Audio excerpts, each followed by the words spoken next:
नमस्कार, मैं हूं पुष्पेंद्र चौधरी और आप देख रहे हैं इंडिया वॉइस। वक्फ संशोधन बिल संसद के दोनों सदनों में पास हो चुका है और अब प्रदर्शन भी शुरू हो चुका है। देश के 8 राज्यों में इस संशोधन बिल को लेकर लगातार प्रदर्शन जारी है, लेकिन आज शुक्रवार को यानी कि जुमे की नमाज के दिन अलग अलग राज्यों में कई जगह हर जिले में सुरक्षा के भी पुख्ता इंतजाम किए गए और सुरक्षा काफी ज्यादा देखने को मिली। पुलिस चप्पे चप्पे पर अलर्ट रही।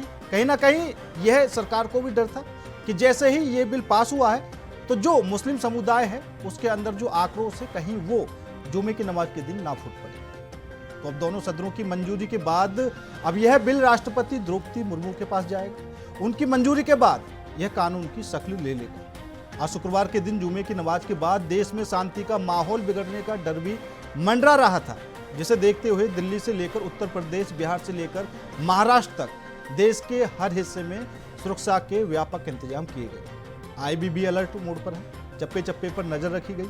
संसद और सड़क पर विपक्षी दलों के विरोध के बावजूद सरकार दोनों सदनों से इस बिल को पारित कराने में सफल रही। अब मुस्लिम संगठनों से लेकर मुख्य विपक्षी दल यानी कि कांग्रेस इस बिल को सुप्रीम कोर्ट में चुनौती देने को तैयार है। इस मामले में पहली रिट याचिका सुप्रीम कोर्ट में दायर की जा चुकी है। बिहार के किशनगंज से कांग्रेस सांसद मोहम्मद जावेद ने कोर्ट में रिट पिटीशन दी है। दूसरी तरफ वक्फ संशोधन विधेयक के पास होने के बाद अहमदाबाद से लेकर कोलकाता तक अलग अलग मुस्लिम संगठनों द्वारा विरोध प्रदर्शन किए जा रहे हैं। अहमदाबाद में मुसलमानों ने इस बिल के खिलाफ प्रदर्शन किया। इसके अलावा कोलकाता, हैदराबाद समेत देश के अन्य राज्यों में भी विरोध प्रदर्शन किए जा रहे हैं। इस बीच दिल्ली के जामिया इलाके में भी पुलिस ने आज फ्लैग मार्च निकाला और जामिया में भी विरोध प्रदर्शन देखने को मिला और वहां पर इस बिल की कॉपियां भी फाड़ी गई। अब आपको सुनाते हैं इस पूरे मामले को लेकर क्या कुछ प्रतिक्रियाएं सामने आई।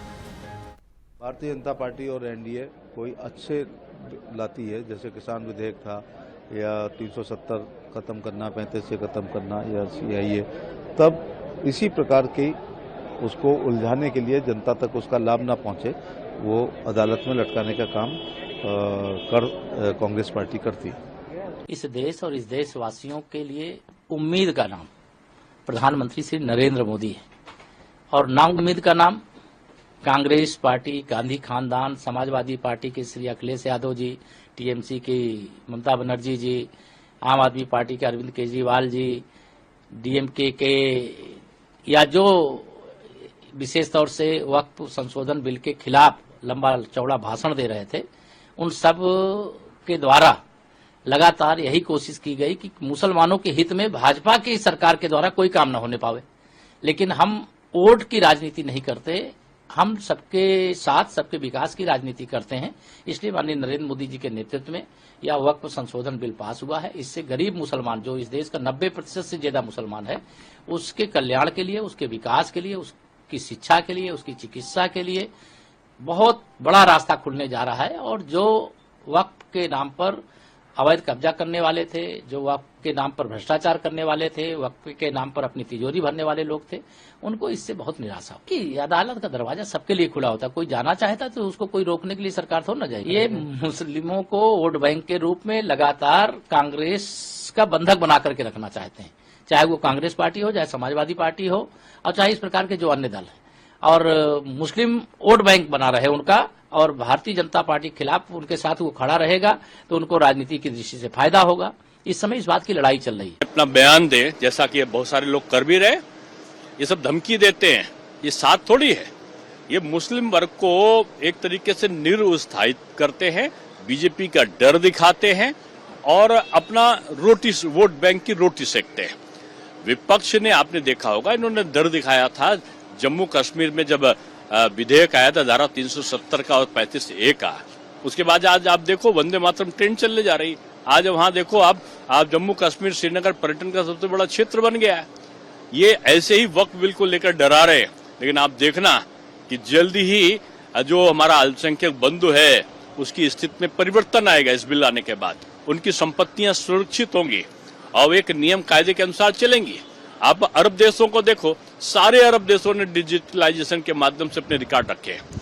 इस्लामी देशों में ज्यादातर लोगों ने जो है सरकारी नियंत्रण में सारी चीजें चलती है, लेकिन यहाँ नियंत्रण सरकार का नहीं है।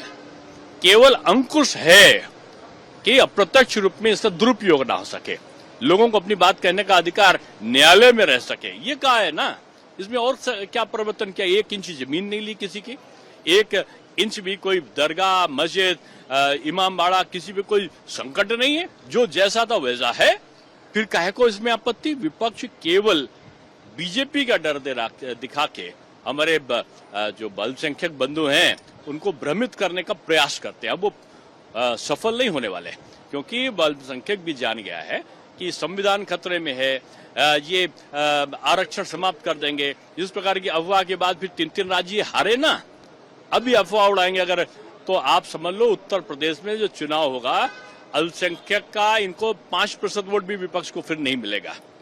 ये वोट के जो भूखे लोग हैं, वोट की राजनीति में ये विघटन करने से भी बाज नहीं आते। आरजेडी को कुछ पता है? कौन छोड़ के गया है? कौन गया है?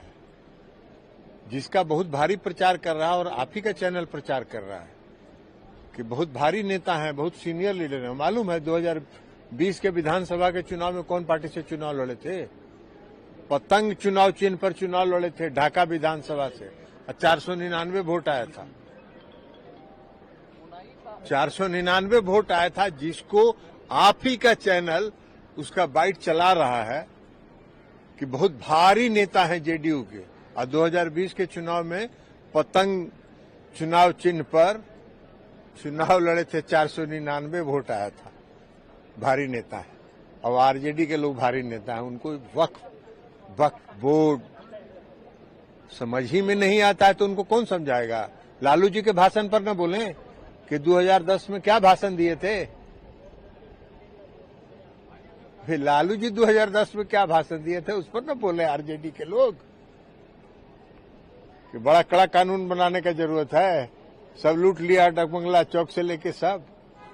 कौन दिया था भाषण? हम दिए थे। देखिए, अब तो आगे के जो भी कदम होंगे विपक्ष उठाएगा, लेकिन ये कि जिस तरह से उन्होंने मेजॉरिटी के बल पे किया है, तो जो संविधान में प्रावधान है उनका जो खुला उल्लंघन होगा उसको लेके कोई भी कोर्ट में चैलेंज कर सकता है, और सुप्रीम कोर्ट निश्चित रूप से उसका संज्ञान लेगा। अब मानसून सेशन में मिलेंगे, बहुत बढ़िया रहा।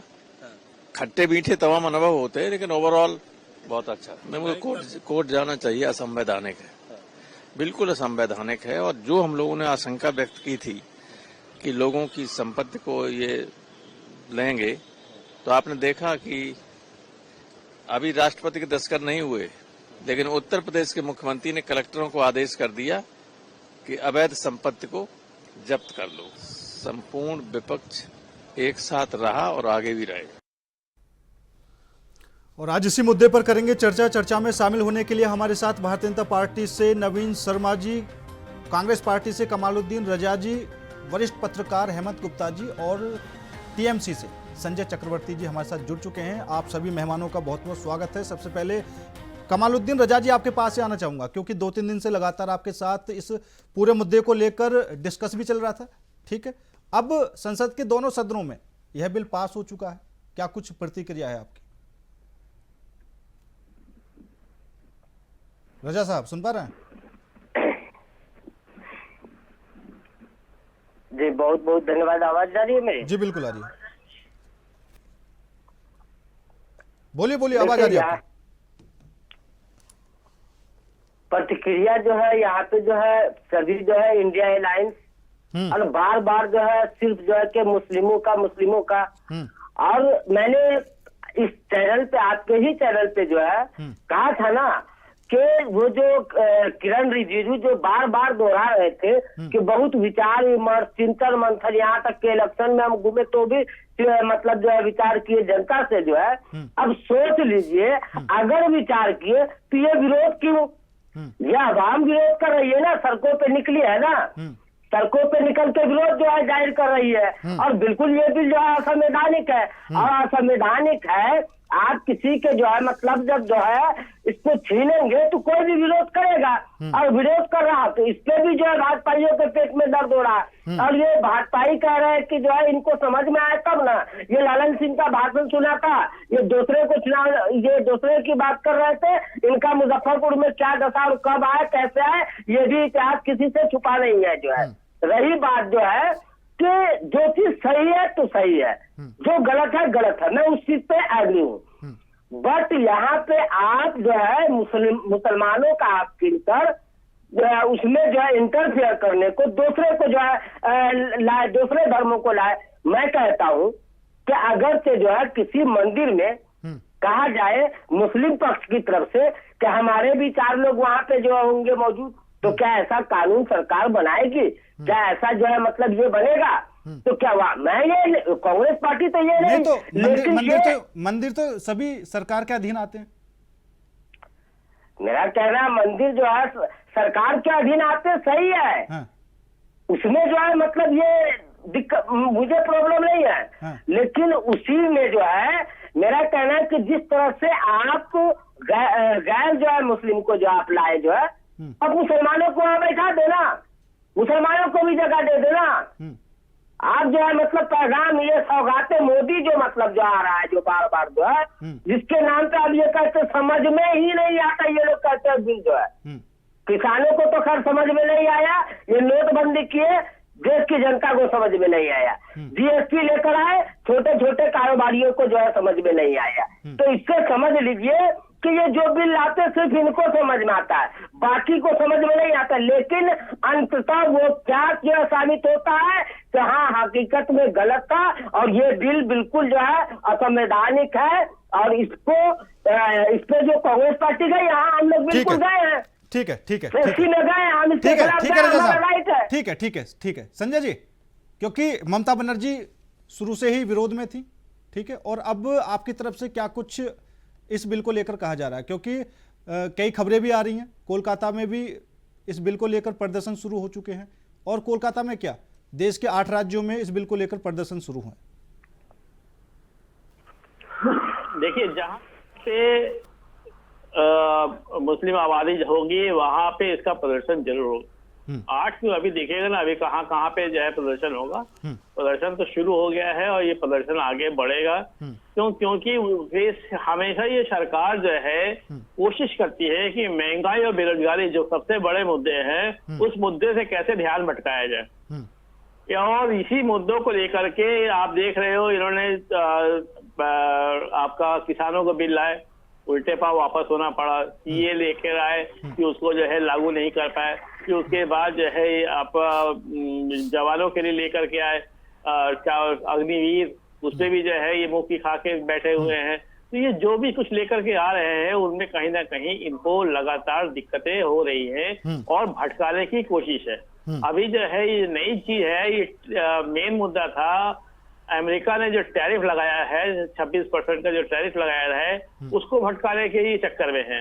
और अभी आपने शायद आज का न्यूज पढ़ा होगा कि अभी 14 लाख करोड़ का लोन फिर से ये ले रहे हैं। और ये लोन किस लिए ले रहे हैं? और ये जो वक्त की जमीन जो है ये इसलिए है कि ये कहीं ना कहीं अंबानी और अडानी को बचाने की कोशिश हो रही है। आपको पता होना चाहिए कि सेना की जमीन लगभग 17 हजार एकड़ जो है अयोध्या की जमीन, चीना की जमीन, वो अडानी, रविशंकर और आपके रामदेव को दे दी गई।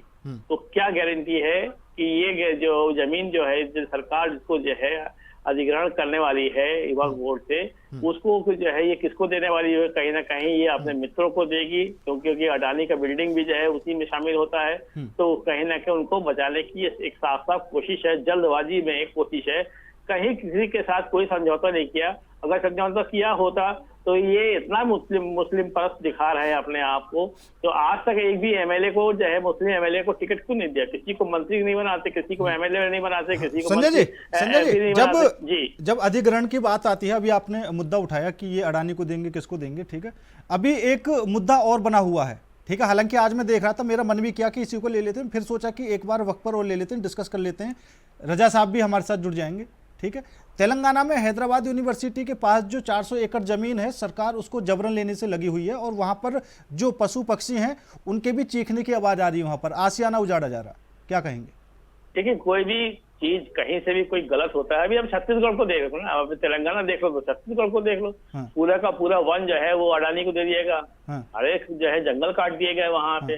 तो आप उसको भी देखिएगा। नहीं बिल्कुल, मैं तो बोल रहा हूँ गलत है, तो ये गलत है ना सरकार। कितने आदिवासी वहाँ प्रदर्शन कर रहे हैं, वो टीवी में दिखाया नहीं जाता। हाँ। क्योंकि वो सरकार विरोधी न्यूज है, इसलिए उसको दिखाया नहीं जाता।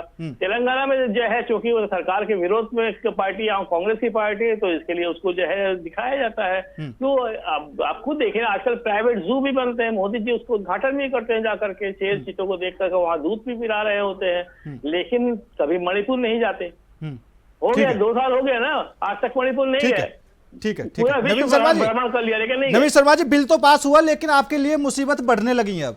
ठीक है, एक तरफ बिहार में जेडीयू के जो नेता हैं वो इस्तीफा देने, जो झड़ी लग चुकी है इस्तीफा देने की, दूसरी तरफ अब जयंत चौधरी के लिए भी दिक्कत पैदा हो गई है, क्योंकि मुस्लिमों का वोट तो मिला। अब वही लोग कह रहे हैं कि भैया आपने हमारे साथ विश्वासघात किया। पहले नमस्कार, प्रणाम, और सभी साथी प्रवक्ताओं को भी नमस्कार करता हूँ। और 140 करोड़ भारतीयों का सम्मान, जिसमें हमें सर्वधर्म सम्मान के रूप में जो लोकसभा और राज्यसभा में बिल पास हुआ, उसकी आपके चैनल के माध्यम से सभी अल्पसंख्यक परिवार को बधाई देता हूं कि अब गरीब परिवार भी, अल्पसंख्यक परिवार आगे अपने हक की बात कर सकता है। देखिए, सबसे पहले आपने कहा कि हमारे जो एनडीए घटक दल हमारे साथ हैं, सब सर्वसहमति से इस वक्त बिल पर अपनी सहमति और हमारे पक्ष में वोट डाले हैं, क्योंकि इसमें कहीं ना कहीं विपक्ष की जो भ्रांतियां हैं, जिनको समाज में जाकर वो गलत तरीके से पेश करने का काम कर रहे हैं, तो वो कहीं ना कहीं पढ़े लिखे लोग हैं, और पढ़े लिखे लोग जो होते हैं वो अपनी सद्बुद्धि से काम करते हैं। देश के विकास में अगर सभी धर्मों का सम्मान करना है, तो सभी धर्मों के लोगों को ऊपर लाने का भी काम करना चाहिए। अभी हमारे कांग्रेस के साथी ने एक बात कही कि भारत के मंदिरों में भी 2 मुस्लिम भाइयों को अंदर कर लीजिए। अरे भैया, आपके अंदर क्षमता है करने की, तो हम तो मना नहीं करते हैं, आइए, स्वागत, अभिनंदन है, हमारे मंदिरों में तो आपका अभिनंदन है, आप आइए तो दर्शन तो कीजिए। अगर हम आपका स्वागत ना करें तो आप बोलिएगा नहीं, दर्शन तो हो रहे हैं, उनका कहने का मतलब था कमेटी में शामिल कर लीजिए। दूसरी एक चीज, अगर हमारे भारत के मंदिर भारत सरकार उनकी निगरानी में और उनके रक्षक दलों के रूप में काम करती, तो आपके जो वक्फ बोर्ड है वो भी हमारे भारत सरकार में अधीन होना चाहिए।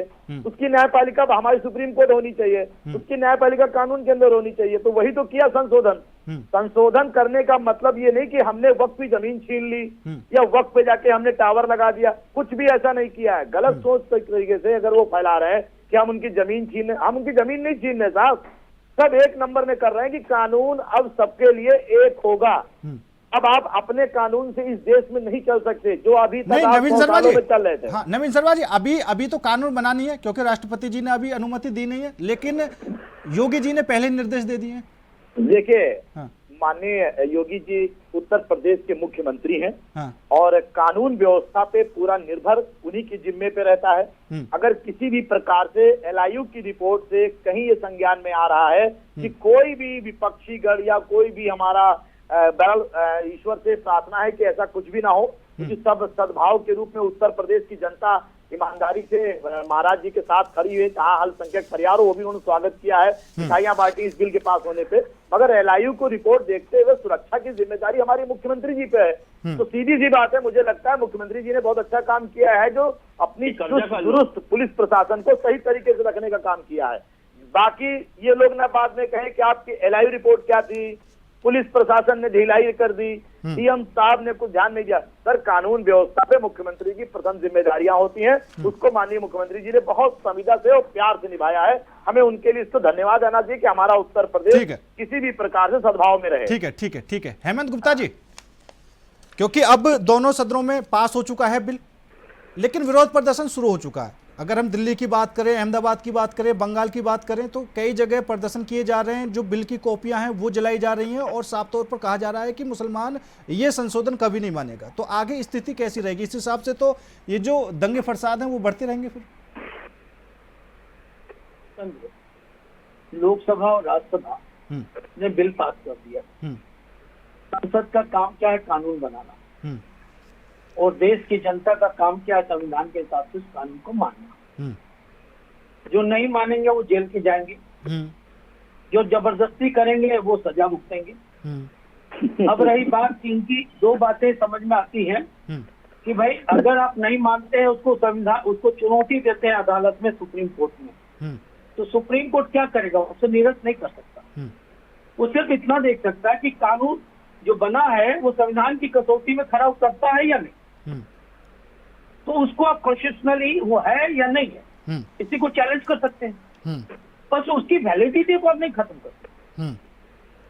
आप एक चीज समझिए कि बाबा साहब भीमराव जी के संविधान में वक्फ बोर्ड का जिक्र है कहीं?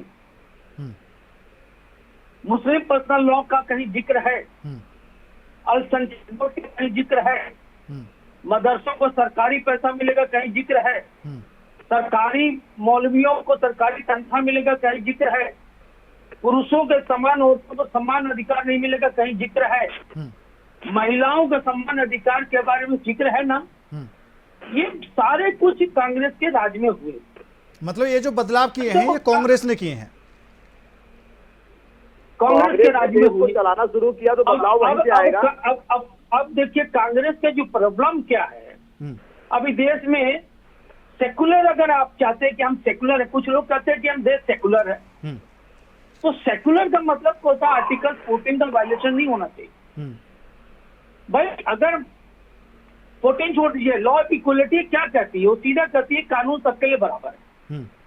तो संविधान से ऊपर आपको कैसे दर्जा दिया जाएगा?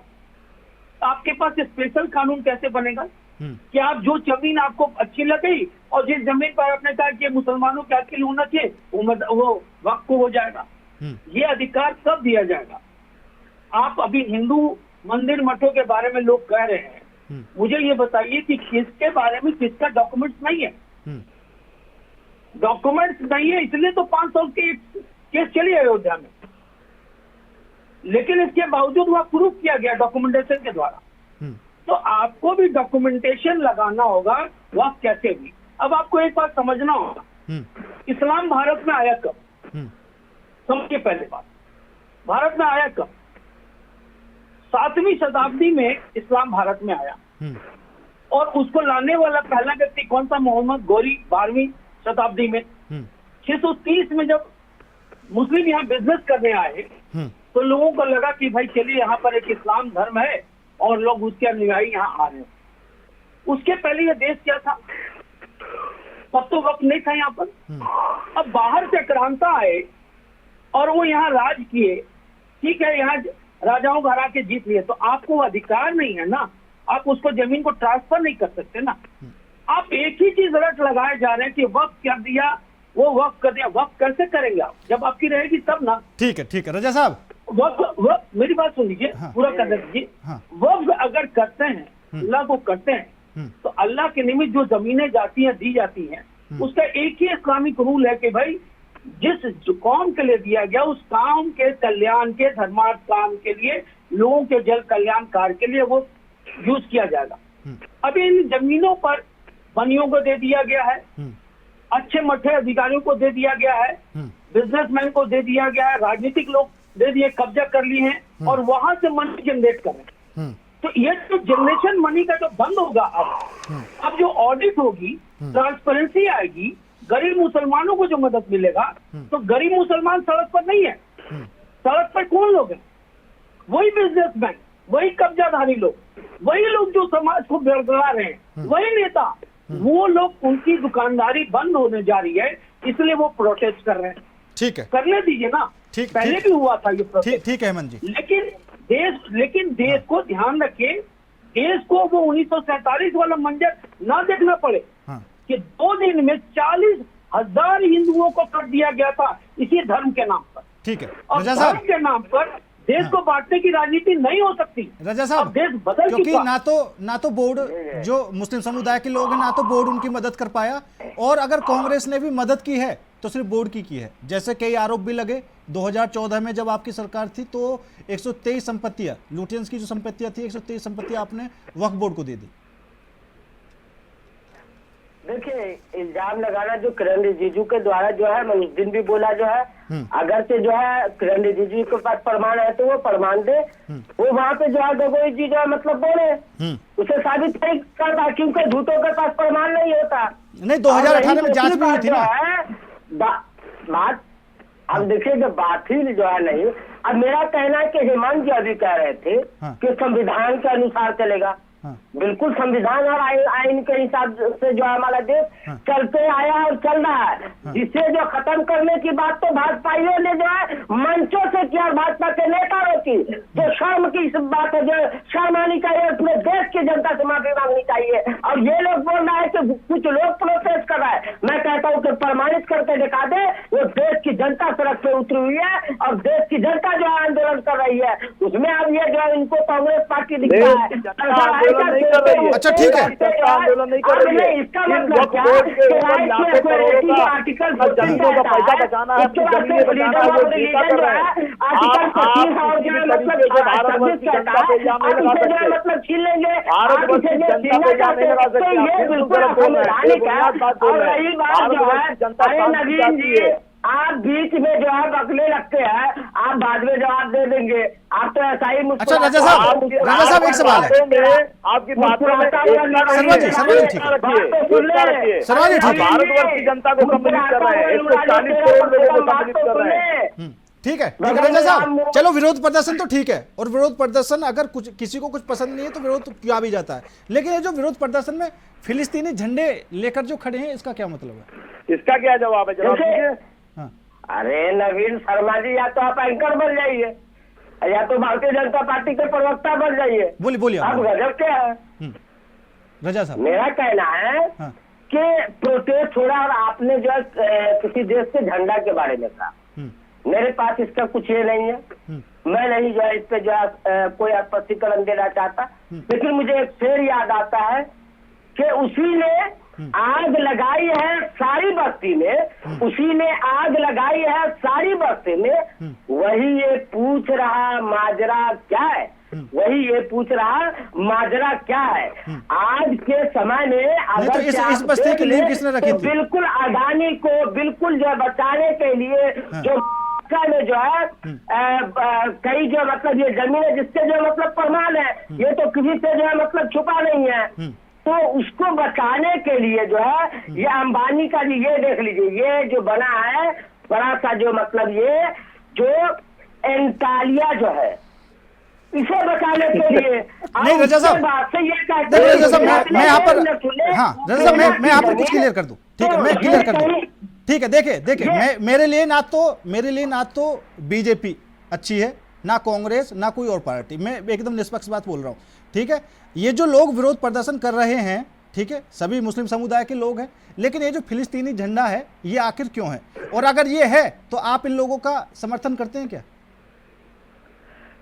देखिए फिलिस्तीनी झंडा जब मैं देखा ही नहीं तो मैं इस पर मैं दिखा रहा हूँ ना, मैं आपको दिखा रहा हूँ, स्क्रीन पर देख लीजिए, चल रहा है, मैं दिखा रहा हूँ। अगर वो है तो गलत है, सरकार क्या कर रही है, हाथ से आधार तक क्यों? तो इन लोगों का विरोध प्रदर्शन काउंट नहीं किया जाए ना? 26% टैरिफ लगा देता है और इतना जो है मतलब गले मिलते हैं जो है, नमस्ते प्रणाम कराते हैं मोदी जी, लेकिन जो है उस पर जो है कुछ नहीं बोल पाते हैं, जो शब्द नहीं निकलता जो है, और उसी को जो है बुलाने के लिए और अंबानी अडानी जैसे लोगों को जो है संपत्ति सौंपने के लिए जो है मुसलमानों के खिलाफ जो है असंवैधानिक जो है बिल लाने का काम करते हैं। अयोध्या में 13,000 जो है आरक्षित भूमि जो है अडानी, बाबा रामदेव और रविशंकर के नाम किया गया, ये सेना की जमीन थी, ये हमारे देश की जमीन। नहीं बिल्कुल रजा साहब, आपकी बात में हो सकता है सच्चाई हो, और सुनिए नई बात करेंगे। हाँ सुनिए, अरे हरियाणा में आपको याद होगा कि कांग्रेस के बड़े नेताजी की कितनी जमीन है, जरा बताइए, आप बताइए ना। नहीं ये बात तो देखो, मैं ये बात तो खुद मान रहा हूँ, सरकार कोई भी हो अपने लोगों को फायदा पहुंचाने का काम करती है, ठीक है। सबसे पहले जमीन है, बताइए ना। उससे पहले जो है एक बात और जोड़ दूं, नवीन शर्मा जी जो है भारतीय जनता पार्टी से आते हैं, ठीक है, स्वीप होता होगा व्हाट्सएप से जो है मैसेज जो है पढ़ के जो रहते हैं, अच्छी बात है, लेकिन ये सब कुछ मेरी डिग्री के बारे में आपको, मैं पीएचडी हूँ, सर मैं पीएचडी हूँ, बकायदा अपनी पूरी जवानी पढ़ा हूँ। और बीच में जो बहुत है, कम से कम सुन ले, आप सही चीज पे उंगली उठाइए, सही चीज पे उंगली उठाइए। देश के अंदर अगर आपके आंदोलन करने वाले लोग फिलिस्तीनी झंडे को लेकर जा रहे हैं तो उसकी निंदा करना चाहिए, आप उसका समर्थन करते हैं। ये कौन सी बात होती है? देश के दोनों सदनों में अगर कोई बिल पास हो रहा है, महामहिम के पास गया है, तो आप उसके खिलाफ आंदोलन करते हो, आप देश के साथ गलत कर रहे हैं, आप शांति भंग करने का काम कर रहे हैं। जब तक आपके समझ में ना आए, ठीक है, ठीक है, ठीक है, ठीक है, ठीक है, तब तक बात मत कीजिए। ठीक है, ठीक है, शांत हो जाइए, शांत हो जाइए, शांत हो जाइए, शांत हो जाइए, शांत हो जाइए, भैया साहब शांत हो जाइए, कोई दिक्कत नहीं, आवाज डाउन कर दीजिए। ठीक है, शांत हो जाइए। संजय जी, आप सुन पा रहे हैं? जी बोलिए। हाँ संजय जी, एक तो सबसे पहला सवाल यही है कि अगर विरोध प्रदर्शन किया जा रहा है, ठीक है, देखो सबको आजादी मिली हुई है प्रदर्शन करने की, ऐसा नहीं है कि कोई किसी के खिलाफ विरोध नहीं करेगा। अगर किसी को कुछ पसंद नहीं है तो वो उसके खिलाफ खुलकर प्रदर्शन करता है, ठीक है। एक तो पहला सवाल यही है कि विरोध प्रदर्शन कर रहे हैं लेकिन दूसरे देश का झंडा उसमें क्यों, विरोध प्रदर्शन में। और दूसरा ये कि वक्फ बोर्ड के पास सब कुछ है, स्कूल से लेकर तालाब तक, कब्रिस्तान से लेकर ईदगाह तक, तो क्यों उनका फायदा दिया गया किसी को? देखिए, पहली बात तो मैं ये क्लियर कर दूं कि जो भी फिलिस्तीन या किसी भी देश का झंडा लेकर के प्रदर्शन कर रहे हैं उनको तुरंत गिरफ्तार करें और देशद्रोह का आरोप लगा कर उसको अंदर करें। पता चल जाएगा कि ये जो है मुसलमानों के अंदर जो आए हुए हैं लोग हैं वो कौन हैं, कौन से तत्व के लोग हैं जिसकी इतनी हिम्मत हो चुकी है कि वो प्रदर्शन में फिलिस्तीन का झंडा लेकर के खड़े हैं। मैं बिल्कुल साफ इसका जो है विरोध करता हूं और सख्त विरोध करता हूं। और जिस प्रदेश की सरकार है उस प्रदेश की सरकार से अपील करता हूं कि जो फिलिस्तीनी झंडा लेकर के जो खड़े हैं उनको तुरंत अरेस्ट करें। अरेस्ट करने के बाद उनको देशद्रोह का मुकदमा लगाए, उनकी जो है कम से कम नहीं तो जमानत तक ना होने दे। मैं तो साफ कहता हूँ इस बात को लेकर। पहली बात। दूसरी बात यह है कि ये वक्फ बोर्ड की जो बात आई ये इस साल क्यों आई? मोदी जी जब जो है बहुमत में थे 282 सीटों के साथ, तब उन्होंने वक्फ बोर्ड को क्यों नहीं लाया? जब 303 सीट थे तब क्यों नहीं लाए? अब जब माइनॉरिटी में है तो तब क्यों वक्फ बोर्ड हुई? इनको याद आए। ये तो मोदी जी ने यही हुआ कि हम तो डूबे सनम, तुमको भी ले डूबेंगे। ये एनडीए के जितने घटक दल है ये सबको लेके डूबेंगे। ये वक्फ बोर्ड ये इसलिए है क्योंकि क्या है कि अब बहुत दबाव बढ़ चुका है, बेरोजगारी और महंगाई चूंकि अब चरम सीमा में हो चुकी है, तो ये एक चारा था कि आप किसी तरीके से ये वक्फ बोर्ड का लेकर के आ जाइए और फिर से हिंदू मुसलमान को जो है चाशनी चटा दीजिए और सड़क पे लोगों को लेकर के आ जाइए। क्योंकि इसमें किसी भी हिंदू का, बीजेपी का किसी का फायदा नहीं। जबकि बीजेपी अच्छी, मैंने पहले ही कहा कि बीजेपी को अच्छी तरह से पता है कि मुस्लिम इनको वोट नहीं देगी, ठीक है। फिर भी एक भी एमएलए आज तक जो है किसी एमएलए को इन्होंने जो है एमएलए नहीं बनाया, किसी को जो है एमपी नहीं बनाया, किसी को जो है मंत्री नहीं बनाते। तो ये इनको इतना क्यों हुआ है? ये कुछ नहीं। अच्छा संजय जी, चलिए साथियों को डुबाने की कोशिश है। हाँ संजय जी, ये सोच लेते हैं कि ये जो संशोधन है 1% ये सोच लेते हैं अभी नहीं हुआ। अगर आपकी सरकार होती, मान लेते हैं कि केंद्र में टीएमसी की सरकार हो, तो वो इसमें क्या संशोधन करती? देखिए, पहली बात तो ये है कि हम ऐसे बिल लाते ही ना जो जिसमें जो है आपसी दरार पैदा करे। हाँ, मतलब जैसा चल रहा था ऐसा ये ठीक चल रहा था आपके हिसाब से? नहीं, मैं इसको क्या होता है कि कभी भी कोई भी चीज जो विवादित लगता है आपको, उस विवादित चीजों को लेकर के हमेशा एक कमेटी बनाई जाती है। उसमें इस कमेटी में सर्वधर्म लोगों को बैठाल करके उनसे बातचीत किया जाता है। बातचीत करने के बाद जो समस्या को हल किया जाता है उसका कानून बनाया जाता है। लेकिन आपने देखा किसी कानून कहा था भैया ये तो देश के लिए है, किसानों के लिए है, तो आके उल्टे पाव वापस भी लेना पड़ा। फिर जवानों के लिए लेकर के आए कि 4 साल के लिए अग्निवीर बना देंगे। 74 साल के 75 साल के लोग जो है वो एमपी बन रहे हैं और रिटायरमेंट के बाद जिंदगी भर पेंशन पाएंगे। लेकिन 4 साल तक सेना की रखवाली करने के बाद वो ना शहीद का दर्जा पाएगा ना वो पेंशन पाएगा। तो इस तरीके से जो किया जा रहा है देश में, जो खिलवाड़ किया जा रहा है, इस खिलवाड़ के हम लोग बिल्कुल अगेंस्ट हैं और इसका हमेशा विरोध करते रहेंगे। ठीक है, नवीन शर्मा जी। देखिए, सबसे पहले मैं आपको एक चीज बता दूं कि आज देश पूरा जागृत है, उसको कहीं भी कुछ अंध में ना हम रख सकते हैं ना विपक्ष रख सकता है। मगर ये विपक्ष के पास अब कुछ भी नहीं बचा है, ना इनके पास नेता है, ना नियत है और ना नियत पे चलने की इनकी मनोता है।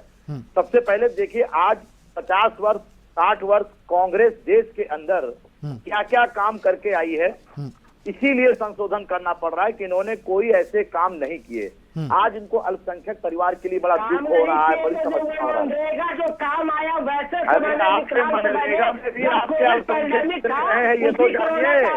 आप मनरेगा में भी क्या क्या करके आए हैं? मनरेगा में भी जांच हुई थी, मनरेगा में भी सही किया गया है। अब मनरेगा छोड़िए, इसको बिल्कुल पारदर्शी बनाने का काम हो रहा है। अब आपको देखिए थोड़ा थोड़ा मिर्ची तो लगेगा ही, मिर्ची लगेगा, आपको मिर्ची लगना बनता है। क्योंकि मोदी ने देश के अंदर एक ही कानून होगा सभी धर्मों के लिए, एक ही कानून होगा, उसको मानना पड़ेगा, आपको मानना पड़ेगा। सब धर्म सम्मान के साथ भारत के कानून को अब सबको मानना पड़ेगा। जो नहीं मानेगा वो बाकी खुद समझदार है, देश का कानून कहाँ पहुँचाएगा। रही बात, ठीक है, एक एक करके भारतीय जनता पार्टी जो है भारतीय जनता पार्टी देश के 140 करोड़ लोगों ने चुनकर भेजा है। मोदी जी को 140 करोड़ लोगों ने चुन के भेजा है। ठीक है, शांत हो जाइए। ठीक है रजा साहब, ठीक है लाखों मौत हुए लेकिन उनको मुआवजा तक नहीं दिया गया। ठीक है। अब तो समस्या रहेगी आपको, अब तो समस्या वाली बात ही करेंगे। ठीक है हेमंत गुप्ता जी, शांति की बात नहीं करेंगे। ठीक है हेमंत जी।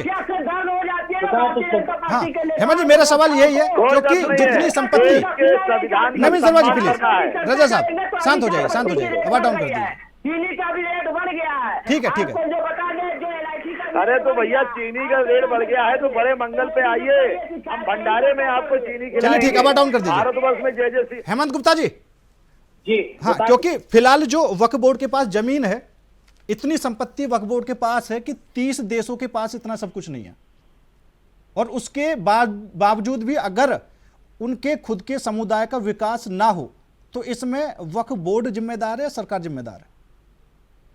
उस पर 2-3 बातें मैं बताना चाहता हूँ। हाँ, दुनिया में भारत एक ऐसा देश है हाँ, जहाँ वक्फ की सबसे ज्यादा संपत्ति है। बिल्कुल। और आपको बताएं, ये जो तर्क देते हैं रेलवे का या सेना का, ये रेलवे देश के सार्वजनिक काम के लिए, उसमें सभी जाति के लोग उसमें चढ़ते, उसका फायदा लेते, वो सर्व धर्म और सब कल्याण के लिए। वक्त कल्याण सभी के कल्याण के लिए नहीं है।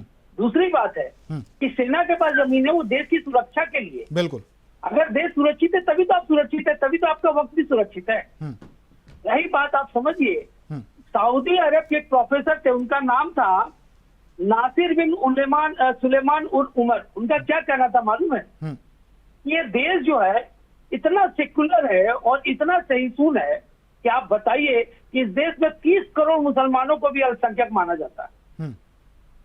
जो दुनिया की कई देशों की आबादी भारत में सिर्फ मुसलमानों की है, फिर भी इनको माइनॉरिटी करके इनको इतना बड़ा दर्जा दिया गया है और इनको इतना प्रोटेक्शन दिया गया है। बताइए, इनके कानून में एक मर्द 4 शादी कर सकता है, औरत नहीं कर सकती है। कहाँ ये लॉ इक्वलिटी का कितना वायलेशन हो रहा है? तो लॉ का जो वायलेशन शुरू से होता रहा है, इसलिए आज वक्फ बोर्ड में ये बहुत अमेंडमेंट करना जरूरी है कि इसका जो सही ढंग से डायरेक्शन हो और इसका जो रेवेन्यू जनरेट होता है वो जन कल्याण में लगे। अब रही बात कि क्या ये जो प्रोटेस्ट हो रहा है ये सही है? नहीं, ये देश के खिलाफ जा रहा है और आप एक अलग कम्युनल फीलिंग पैदा कर रहे हैं। भाजपा एक आज के दिन में मैं भाजपा का सपोर्टर नहीं बोल रहा हूँ, ना कांग्रेस के विरोध में बोल रहा हूँ, पर जरा सोचिए एक विश्लेषक की तरह, आज की सरकार जो है दुनिया में भारत को एक ऐसे मुकाम में है कि दुनिया मानने लगा है कि आज विश्व का जो बड़ा युद्ध चल रहा है उसमें भारत मीडिएटर के रूप में खड़ा हो सकता है। तो भारत का नाम रोशन हो रहा है देश का। आप सोचिए, अगर आप सेकुलर हैं तो आप क्यों नहीं अपने लोगों के बीच में सेकुलरिज्म को डालना चाहते हैं? कुछ लोगों को फायदा, कुछ लोगों को घाटा। ये वक्फ का अमेंडमेंट जो बिल आया है वो एक नया युग तैयार करेगा जिसमें मुसलमानों के भविष्य में अलग नया का उत्साह पैदा होगा। ठीक है संजय जी, अभी आप उंगली भी उठा रहे हैं, जवाब भी दे देना, और एक सवाल भी है, ठीक है? क्योंकि तमिलनाडु में एक गांव है, वो भी नाम बता दूंगा मैं, ठीक है?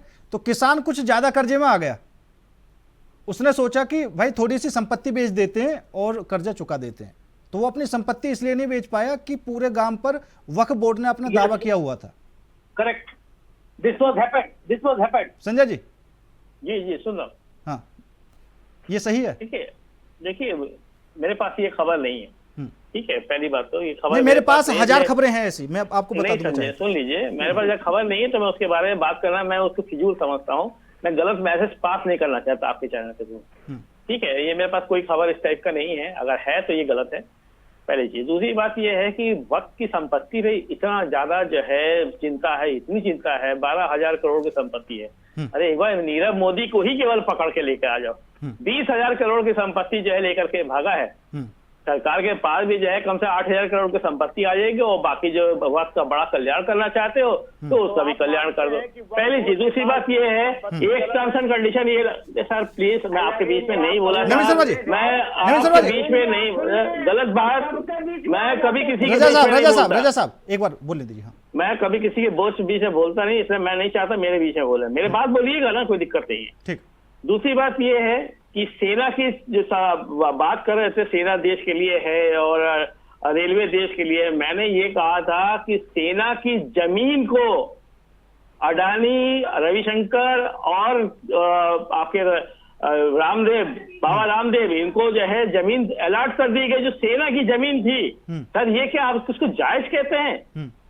उसको जायज मानते हैं? जहाँ पे सेना की जमीन को जो है आप उसको जो है अलॉट कर दिया जाता है, क्यों? क्योंकि वो अयोध्या है, उनकी पता है कि वहां पे जमीन की कीमत क्या है, इतनी ज्यादा कीमत है।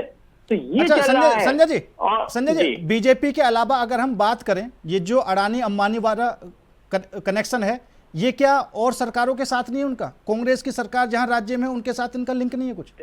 सर पहली बात ये है, अगर लिंक होता तो आप बताओ ना। 32 लोग जो है जो भागे हैं, जितने 32 लोग ने जो संपत्ति राजस्थान में आपसे पहले कांग्रेस की सरकार थी, अशोक गहलोत के साथ अडानी की डील हुई थी 65,000 करोड़ रुपए की सोलर प्लांट को लेकर।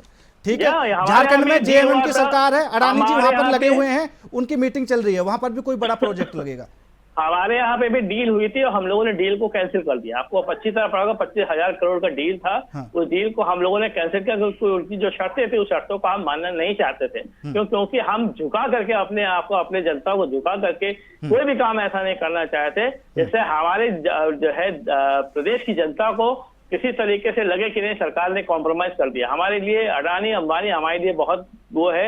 मैं नहीं जानता कि वो डील जो है झारखंड में क्या हो रही है, मैं नहीं जानता कि वह राजस्थान में डील क्या हो रही है। हम ये जानते हैं कि इस समय सबसे ज्यादा जो है आप देखोगे विदेशों में भी 22,000 करोड़ का जो है अमेरिका में जो है अडानी का घूस दिया। तो आप सोचो 22,000 करोड़ का घूस दिया, डॉलर का घूस दिया है, तो कितना लंबा बड़ा प्रोजेक्ट होगा। वो कोई राजस्थान की सरकार ने तो दिया नहीं होगा, ना पश्चिम बंगाल की सरकार ने, ना झारखंड की सरकार ने दिया होगा। आज टैरिफ की बात क्यों नहीं करते सर? देश की अर्थव्यवस्था बिगड़ने वाली है, 26% टैरिफ लगा दिया है, लेकिन सब चुप, मुंह बंद किए हुए हैं। चाइना ने प्रोटेस्ट किया, इंडिया ने प्रोटेस्ट क्यों नहीं किया? तो इसलिए क्यों? क्योंकि कहीं ना कहीं कोई ना कोई आपकी बात, ट्रम्प सरकार, ट्रम्प मेरा दोस्त है और ट्रम्प ही जो है डंडा कर रहा है इस समय। लेकिन चूंकि इस दिशा से भटकाने के लिए इस वक्फ बोर्ड को सामने लेकर के आना था और उसको लेकर के आकर के पूरी मीडिया लग गई है वक्फ बोर्ड पे लगा। लेकिन 26% जो टैक्स का हम लोग टैरिफ लग गया है, इसके बारे में कोई चर्चा नहीं करना चाहता। हमारे देश की अर्थव्यवस्था बिगड़ने वाली है। 9 अप्रैल को पता चल जाएगा हमारी अर्थव्यवस्था में क्या क्या फर्क पड़ने वाला है। शेयर मार्केट से लगभग 1 लाख करोड़ रुपए का नुकसान हो चुका है, लेकिन हम वक्फ बोर्ड पे परेशान हो रहे हैं और हम इसी में जो है अपनी डिबेट कर रहे हैं। दुखद बात है, बेरोजगारी पे कोई चर्चा नहीं हो रही है, महंगाई पे कोई चर्चा नहीं हो रही है। आज भी हमारे देश में लगभग 80 करोड़ लोग जो है आज राशन में जी रहे हैं, फ्री राशन में जी रहे हैं। संजय जी सबसे बड़ी बात तो यह है कि विपक्ष भी इसी मुद्दे पर अटक गया, वो भी बेरोजगारी की बात नहीं कर रहा, वो भी सर जो आप जिस मुद्दे पे आप बुलाओगे उसी मुद्दे पे हम लोग बात करेंगे। मजबूरी तो यही है ना, आप लोग बेरोजगारी और महंगाई पे कोई चर्चा ही नहीं करते। आप लोग चर्चा करवाइए और करवाइए, उसके बाद बुलाइए, देखिए फिर हम लोग कैसे एक एक चीजें बात बताते हैं।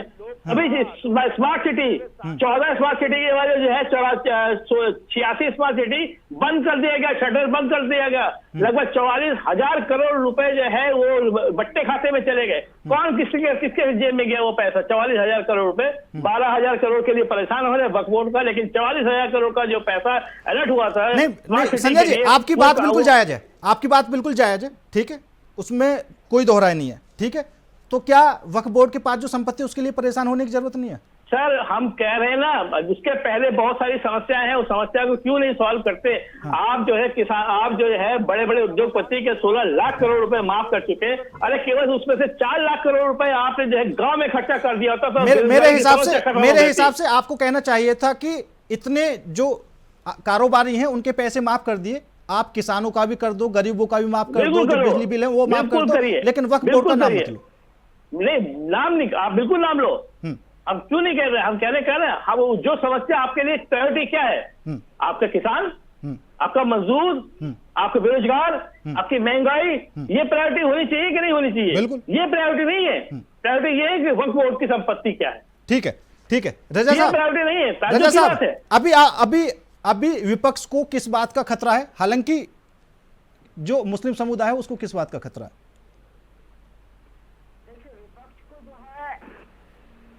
चिंता है। आप जिसे खतरा बता रहे हैं ना, विपक्ष को चिंता है।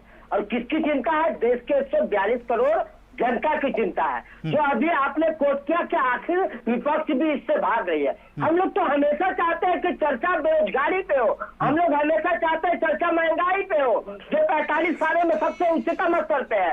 हम लोग हमेशा चाहते हैं कि जिस तरह से जो अगर आप चाहते हैं तो बेरोजगारी को लेकर क्यों नहीं, बेरोजगारी को लेकर क्यों नहीं आपने इस बोर्ड को लेकर तो सुप्रीम कोर्ट का रुख कर दिया, कहीं बेरोजगारी को लेकर किया?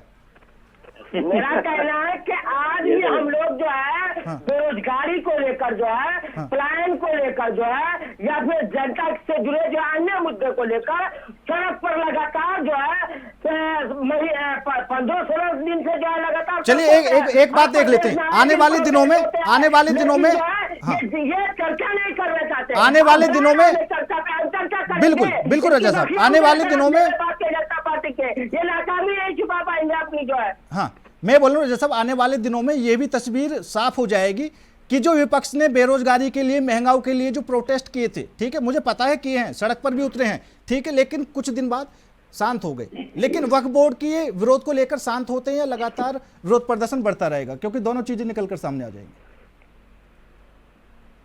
नहीं, शांत नहीं, वो कंटिन्यू है। कंटिन्यू ये वक्फ बोर्ड पर हमारा हर प्रदेश में हर जगह पे जो है बेरोजगारी के खिलाफ, चाहे जो ये अग्निवीर, अग्निपथ जैसा जो 4 साल वाला जो कॉन्ट्रैक्ट बेस वाला जो आया, और 1.5 लाख जो है आप देख ले, उसमें जो है 1.5 लाख जो। ठीक है हेमंत गुप्ता जी, मुझे लगता है कि विपक्ष बीजेपी ने जितने भी कानून बनाए हैं, जो भी किया है, उन्होंने विपक्ष की मानकर तो कोई वापस नहीं किया है। ठीक है, या तो विपक्ष कमजोर है या फिर बीजेपी अगर खुद चाहे तो अपने हिसाब से वो माफ कर देती है। ठीक है, जैसे हम कृषि कानून की बात करें तो सभी लोगों ने काफी ज्यादा जोर लगाया, विपक्ष पार्टियों में लगाया, लेकिन उनकी नहीं सुनी। फिर मोदी जी को लगा कि शायद किसानों की वाकई समस्या है, तो ये जो कृषि कानून है ये वापस ले लेते, हालांकि वो पहले ही ले लेना चाहिए था। देखिए पुष्पेंद्र, नैरेटिव गढ़ना और प्लेटफॉर्म पे लाना, इम्प्लीमेंट करना, दोनों अलग अलग बातें हैं। मैं एक सिलसिलेवार आपको बता दूं, जैसे आपने फिलिस्तीन का झंडे के बारे में उठाया, तो हमारे चक्रवर्ती साहब ने बहुत अच्छी बात करी। बीएनएस में कानून है, 113 है जो देशद्रोह का कानून चलता है, 152 जो है हमारा बीएनएस का वो, और 113 जो है वो उपद्रवी आतंकवादी कांड के रूप में माना जाता है। तो जो सरकारें जैसे उत्तर प्रदेश में हो रही है, उसी तरह हर राज्य सरकार को इस पर एक्शन लेना चाहिए और ऐसे लोगों पर कड़ी कार्रवाई करनी चाहिए। दूसरी बात कि अभी लोगों ने चर्चा की कि भारत के ऊपर टैरिफ बढ़ा दिया गया। आपको पता होगा कि भारत से ज्यादा टैरिफ चाइना पर बढ़ाया गया, इस पर लोग नहीं समझ रहे। ये जो अमेरिका किया है, एक वर्ल्ड ट्रेड वॉर शुरू हो जाएगा इससे, और अमेरिका को ही लॉस होने वाला है। अभी तुरंत में कल बढ़ा और आज रिएक्शन आ जाए भारत सरकार का, ये मुनासिब नहीं है। लेकिन चाइना ने तो पलटवार कर दिया तुरंत ही। बदले में जो तारीफ भी जो इधर से भी जो लगाया। ठीक, रजा साहब ठीक, रजा साहब ठीक। आप जो बिना जानकारी का बैठे हैं। अरे रजा साहब सुन लीजिए, जानकारी के नहीं बैठे। रजा साहब थोड़ा धैर्य रखे। मैं आपको बता रहा हूँ कि ये जो वर्ल्ड वॉर जो भी ट्रेड तक चलने जा रहा है, उससे क्या होगा कि देखिए भारत, अभी आप डोनाल्ड ट्रंप का एक स्टेटमेंट सुनिए। उन्होंने स्पष्ट कहा था कि उससे ज्यादा बड़ा नेगोशिएटर नरेंद्र मोदी है। दुनिया में सबसे बड़ा नेगोशिएटर कोई है तो नरेंद्र मोदी है। ये कौन बोल रहा है? दुनिया का वो देश बोल रहा है जो दुनिया की ठेकेदारी कर रहा, चौकीदारी कर रहा। तो वो देश जब कहता है कि भारत के ऊपर अगर टैरिफ लगाता है, तो आप सोचिए कि नरेंद्र मोदी उस पर कितना चार्ज करने जा रहे हैं। लेकिन ये आपको दिखेगा कुछ 2-4 दिन के बाद। अब रही बात आगे आइए कि आखिर इससे वक्फ बोर्ड का बिल पास होने से देश को क्या नुकसान होगा। मैं यकीन के साथ, दावे के साथ कहता हूँ, जो मेरे जीवन का अनुभव है, मैंने पत्रकारिता जगत में 40-20 साल गुजारे हैं, और आपने कानून का विशेषज्ञ, मतलब संविधान विशेषज्ञ होने के नाते मैं आपको स्पष्ट रूप से बता सकता हूँ कि आने वाले साल भर के अंदर आपको लगेगा, यही मुस्लिम भाई बोलेंगे कि मोदी है तो मुमकिन है। लोग समझ नहीं पा रहे हैं, लोग भाजपा को देख रहे हैं। ठीक है, रजा साहब प्लीज, मैं आपके बीच में ब्रदर नहीं बोला।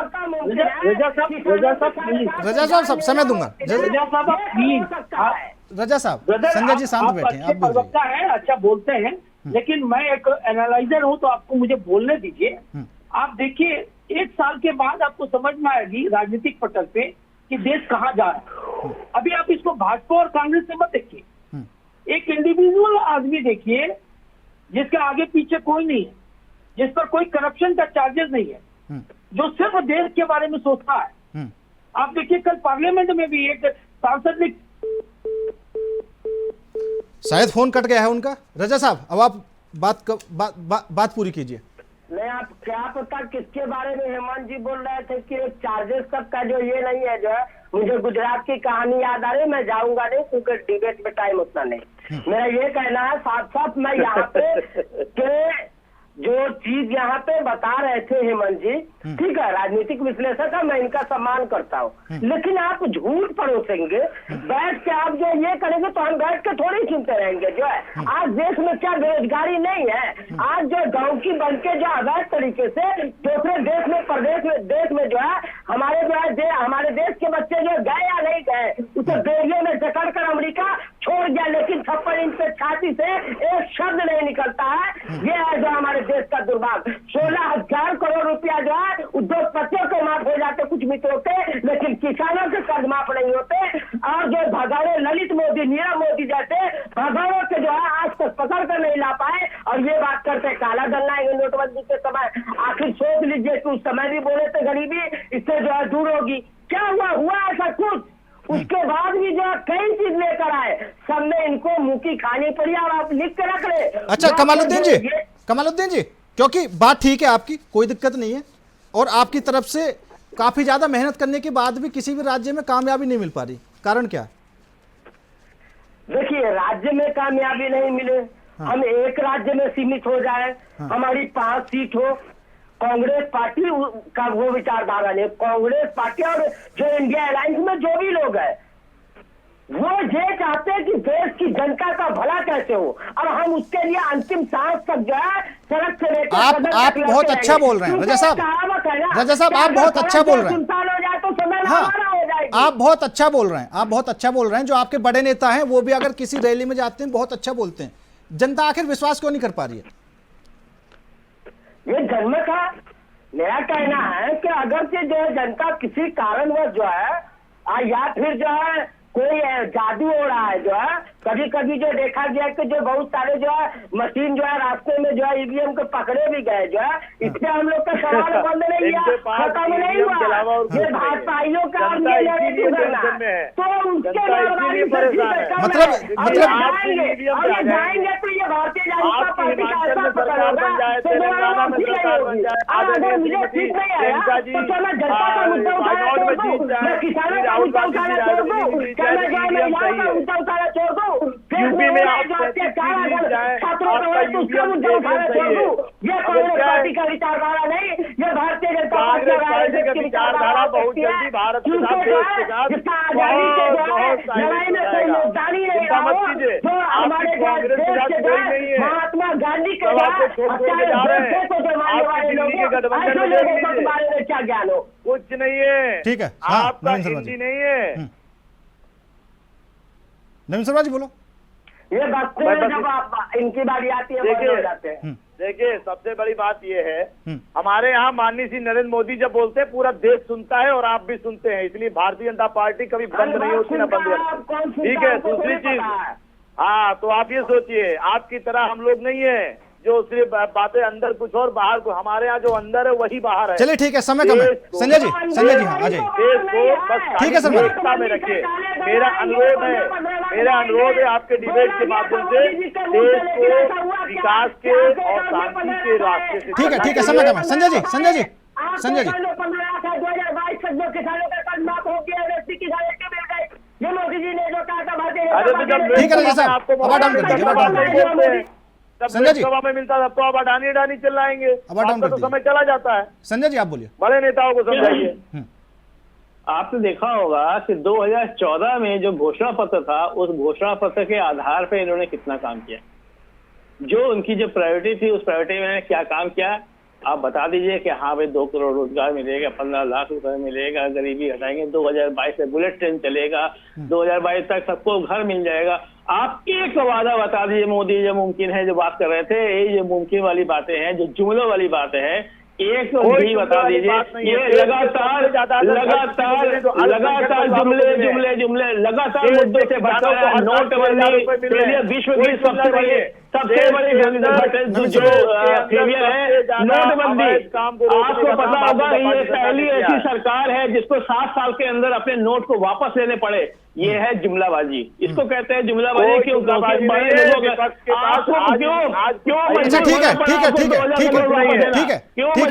शांत हो जाइए। आपकी सरकार को क्यों मजबूर होना पड़ा 2000 का नोट वापस लेने के लिए? संजय जी एक सवाल और है, क्योंकि ये तो केंद्र सरकार है, चलो ठीक है, और जो वादे पूरे किए हैं नहीं किए वो भी सभी के सामने, ठीक है, जनता भी समझती है और जो विपक्षी दल है वो भी समझने से लगे हुए हैं। मेरा सवाल आपसे ये है कि चलो केंद्र सरकार को थोड़ा सा साइड कर देते हैं, वो तो आप हमेशा आवाज उठाते रहते हैं कि भैया ये चीजें पूरी करो।